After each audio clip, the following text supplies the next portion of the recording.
Baru-baru ini, usahawan terkenal Datin Sri Syahidah dan Datuk Sri Ali Shukri ada kongsikan mengenai salah seorang bekas pembantu rumahnya yang lebih dikenali sebagai Bibik Tudung yang telah berjaya membina rumah baru di kampung halamannya. Difahamkan selepas 13 tahun berkhidmat, Bibik Tudung telah kembali ke kampung halamannya di Surabaya, Indonesia.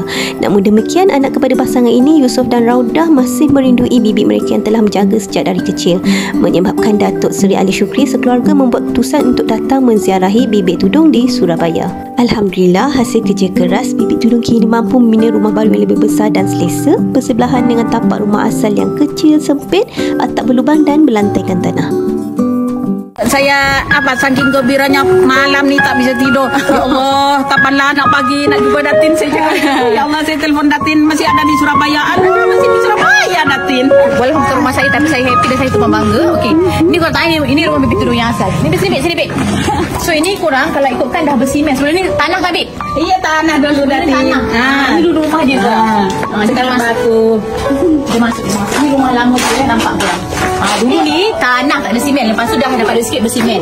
Okey, ini rumah lama dia. Kalau dia duduk kat sini, tak banyak bocor ke macam ni, Bik? Bocor, tak bocor tapi ini merusak pun tak bocor.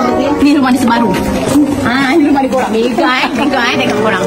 Tengok terkejut kita. Okey, rumah baru di korang. Okey, hasil bekerja selama 13 tahun. 13 tahun sama Datin Bibi dia tak shopping tau. Kalau orang lain dapat duit, macam contohkan bantu rumah lain, beli baju kan sekarang kalau ada shopping, Bibi ni tak pandai shopping.